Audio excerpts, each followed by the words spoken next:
श्री विष्णु अष्टोत्तर शतनामावलिः। ओम कृष्णाय नमः। ओम केशवाय नमः। ओम केशिशत्रवे नमः। ओम सनातनाय नमः। ओम कंसारये नमः। ओम धेनुकारये नमः। ओम शिशुपालरिपवे नमः। ओम प्रभवे नमः। ओम यशोदानंदनाय नमः। ओम शौरये नमः। ओम पुंडरीकनिभीक्षणाय नमः। ओम दामोदराय नमः। ओम जगन्नाथाय नमः। ओम जगत्प्रियाय नमः। ओम नारायणाय नमः। ओम बलिध्वंसिने नमः। ओम वामनाय नमः। ओम अदितिनंदाय नमः। ओम विष्णवे नमः। ओम यदुकुलश्रेष्ठाय नमः। ओम वासुदेवाय नमः। ओम वसुप्रदाय नमः।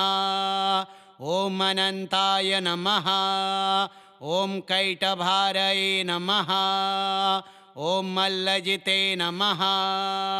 ओम नरकांताय नमः। ओम अच्युताय नमः। ओम श्रीधराय नमः। ओम श्रीमते नमः। ओम श्रीपतये नमः। ओम पुरुषोत्तमाय नमः। ओम गोविंदाय नमः। ओम वनमालिने नमः। ओम ऋषिकेशाय नमः। ओम अखिलार्तिघ्ने नमः। ओम नृसिंहाय नमः। ओम दैत्यशत्रवे नमः। ओम अस्य देवाय नमः। ओम जगन्मयाय नमः। ओम भूमिधारिणे नमः। ओम महाकूर्माय नमः। ओम वराहाय नमः। ओम पृथ्वीपतये नमः। ओम वैकुंठाय नमः। ओम पीतवाससे नमः। ओम चक्रपाणये नमः। ओम गदाधराय नमः। ओम शंखवृते नमः। ओम पद्मपाणये नमः। ओम नंदकिने नमः। ओम गरुड़ध्वजाय नमः। ओम चतुर्भुजाय नमः। ओम महासत्वाय नमः। ओम महाबुद्धये नमः। ओम महाभुजाय नमः। ओम महोत्सवाय नमः। ओम महातेजसे नमः। ओम महाबाहुप्रियाय नमः। ओम प्रभवे नमः। ओम विश्वक्सेनाय नमः। ओम शारंगिणे नमः। ओम पद्मनाभाय नमः। ओम जनार्दनाय नमः। ओम तुलसीवल्लभाय नमः। ओम अपाराय नमः। ओम परेशाय नमः। ओम परमेश्वराय नमः। ओम परमक्लेशहारिणे नमः। ओम परत्रसुखाय नमः। ओम परस्मै नमः। ओम हृदयस्थाय नमः। ओम अम्बरस्थाय नमः। ओम मयाय नमः। ओम मोहदाय नमः। ओम मोहनाशनाय नमः। ओम समस्तपातकध्वंसिने नमः। ओम महाबलबलान्तकाय नमः। ओम रुक्मिणीरमणाय नमः। ओम रुक्मिप्रतिज्ञाखण्डनाय नमः। ओम महते नमः। ओम दामबद्धाय नमः। ओम क्लेशहारिणे नमः। ओम गोवर्धनधराय नमः। ओम हरये नमः। ओम पूतनारये नमः। ओम मुष्टिकारये नमः। ओम यमलार्जुनभञ्जनाय नमः। ॐ उपेन्द्राय नमः ॐ विश्वमूर्तये नमः ॐ व्योमपादाय नमः ॐ सनातनाय नमः ॐ परमात्मने नमः ॐ परस्मै ब्रह्मणे नमः ॐ प्रणतार्तिविनाशनाय नमः ॐ त्रिविक्रमाय नमः ॐ महामायाय नमः ॐ योगविदे नमः ॐ विष्टरस्रवसे नमः ॐ श्रीनिधये नमः ॐ श्रीनिवासाय नमः ॐ यज्ञभोक्त्रे नमः ॐ सुखप्रदाय नमः ॐ यज्ञेश्वराय नमः ॐ रावणारये नमः ॐ प्रलम्बघ्नाय नमः ॐ अक्षयाय नमः ॐ अव्ययाय नमः ॐ अनिरुद्धाय नमः ॐ कृष्णाय नमः ॐ केशवाय नमः ॐ केशिशत्रवे नमः ॐ सनातनाय नमः ॐ कंसारये नमः ॐ धेनुकारये नमः ॐ शिशुपालरिपवे नमः ॐ प्रभवे नमः ॐ यशोदानन्दनाय नमः ॐ शौरये नमः ॐ पुण्डरीकनिभीक्षणाय नमः ॐ दामोदराय नमः ॐ जगन्नाथाय नमः ॐ जगत्प्रियाय नमः ॐ नारायणाय नमः ॐ बलिध्वंसिने नमः ॐ वामनाय नमः ॐ अदितिनन्दाय नमः ॐ विष्णवे नमः ॐ यदुकुलश्रेष्ठाय नमः ॐ वासुदेवाय नमः ॐ वसुप्रदाय नमः ॐ अनन्ताय नमः ॐ कैटभारये नमः ॐ मल्लजिते नमः ॐ नरकान्ताय नमः ॐ अच्युताय नमः ॐ श्रीधराय नमः ॐ श्रीमते नमः ॐ श्रीपतये नमः ॐ पुरुषोत्तमाय नमः ॐ गोविन्दाय नमः ॐ वनमालिने नमः ॐ ऋषिकेशाय नमः ॐ अखिलार्तिघ्ने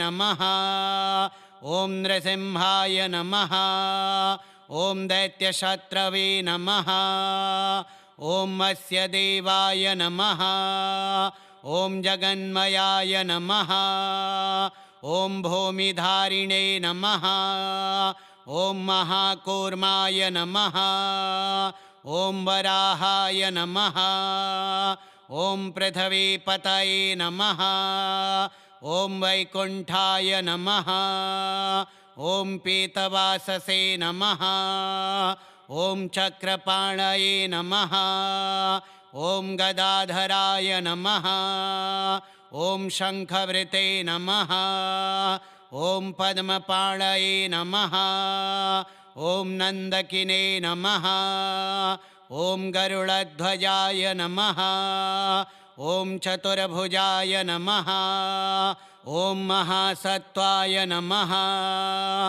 ॐ महाबुद्धये नमः ॐ महाभुजाय नमः ॐ महोत्सवाय नमः ॐ महातेजसे नमः ॐ महाबाहुप्रियाय नमः ॐ प्रभवे नमः ॐ विश्वक्सेनाय नमः ॐ शारङ्गिणे नमः ॐ पद्मनाभाय नमः ॐ जनार्दनाय नमः ॐ तुलसीवल्लभाय नमः ॐ अपाराय नमः ॐ परेशाय नमः ॐ परमेश्वराय नमः ॐ परमक्लेशहारिणे नमः ॐ परत्रसुखाय नमः ॐ परस्मै नमः ॐ हृदयस्थाय नमः ॐ अम्बरस्थाय नमः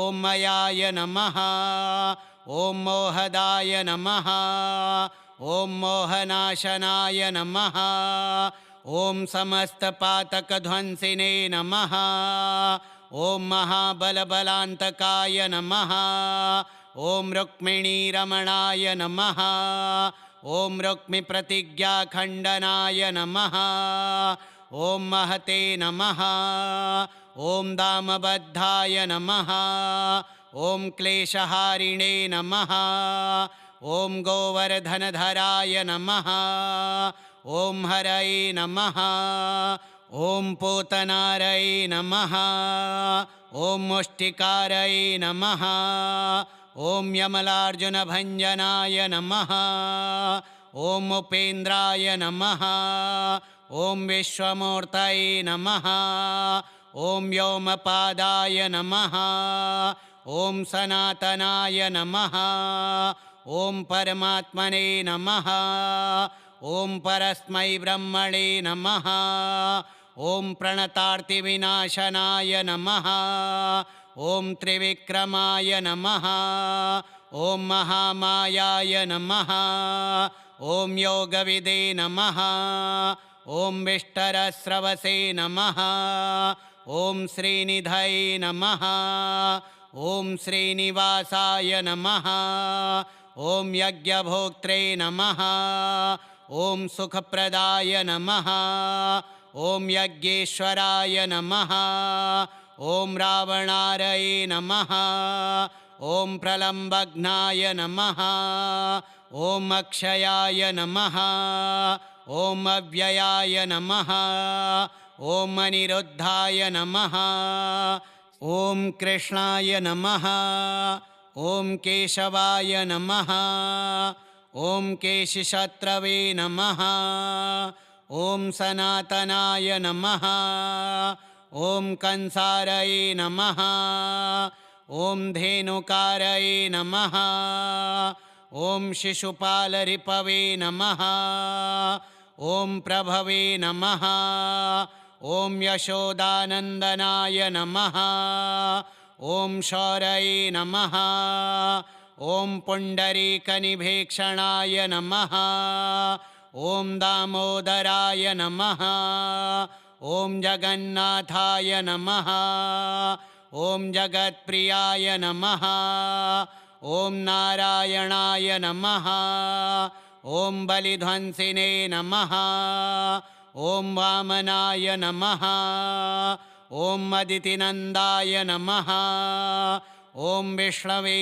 नमः ॐ यदुकुलश्रेष्ठाय नमः ॐ वासुदेवाय नमः ॐ वसुप्रदाय नमः ॐ अनन्ताय नमः ॐ कैटभारये नमः ॐ मल्लजिते नमः ॐ नरकान्ताय नमः ॐ अच्युताय नमः ॐ श्रीधराय नमः ॐ श्रीमते नमः ॐ श्रीपतये नमः ॐ पुरुषोत्तमाय नमः ॐ गोविन्दाय नमः ॐ वनमालिने नमः ॐ ऋषिकेशाय नमः ॐ अखिलार्तिघ्ने नमः ॐ नृसिंहाय नमः ॐ दैत्यशत्रवे नमः ॐ अस्य देवाय नमः ॐ जगन्मयाय नमः ॐ भूमिधारिणे नमः ॐ महाकूर्माय नमः ॐ वराहाय नमः ॐ पृथिवीपतये नमः ॐ वैकुण्ठाय नमः ॐ पीतवाससे नमः ॐ चक्रपाणये नमः ॐ गदाधराय नमः ॐ शङ्खवृते नमः ॐ पद्मपाणये नमः ॐ नन्दकिने नमः ॐ गरुडध्वजाय नमः ॐ चतुर्भुजाय नमः ॐ महासत्त्वाय नमः ॐ महाबुद्धये नमः ॐ महाभुजाय नमः ॐ महोत्सवाय नमः ॐ महातेजसे नमः ॐ महाबाहुप्रियाय नमः ॐ प्रभवे नमः ॐ विश्वक्सेनाय नमः ॐ शारङ्गिणे नमः ॐ पद्मनाभाय नमः ॐ जनार्दनाय नमः ॐ तुलसीवल्लभाय नमः ॐ अपाराय नमः ॐ परेशाय नमः ॐ परमेश्वराय नमः ॐ परमक्लेशहारिणे नमः ॐ परत्रसुखाय नमः ॐ परस्मै नमः ॐ हृदयस्थाय नमः ॐ अम्बरस्थाय नमः ॐ मयाय नमः ॐ मोहदाय नमः ॐ मोहनाशनाय नमः ॐ समस्तपातकध्वंसिने नमः ॐ महाबलबलान्तकाय नमः ॐ रुक्मिणीरमणाय नमः ॐ रुक्मिप्रतिज्ञाखण्डनाय नमः ॐ महते नमः ॐ दामबद्धाय नमः ॐ क्लेशहारिणे नमः ॐ गोवर्धनधराय नमः ॐ हरये नमः ॐ पूतनारये नमः ॐ मुष्टिकारये नमः ॐ यमलार्जुनभञ्जनाय नमः ॐ उपेन्द्राय नमः ॐ विश्वमूर्तये नमः ॐ व्योमपादाय नमः ॐ सनातनाय नमः ॐ परमात्मने नमः ॐ परस्मै ब्रह्मणे नमः ॐ प्रणतार्तिविनाशनाय नमः ॐ त्रिविक्रमाय नमः ॐ महामायाय नमः ॐ योगविदे नमः ॐ विष्टरस्रवसे नमः ॐ श्रीनिधये नमः ॐ श्रीनिवासाय नमः ॐ यज्ञभोक्त्रे नमः ॐ सुखप्रदाय नमः ॐ यज्ञेश्वराय नमः ॐ रावणारये नमः ॐ प्रलम्बघ्नाय नमः ॐ अक्षयाय नमः ॐ अव्ययाय नमः ॐ अनिरुद्धाय नमः श्रीपद्मपुराणे क्रियाखण्डे सप्तदशाध्यायान्तर्गतं ब्राह्मणकृतं श्रीविष्णु अष्टोत्तरशतनामावलिः श्रीविष्णोर्पणमस्तु।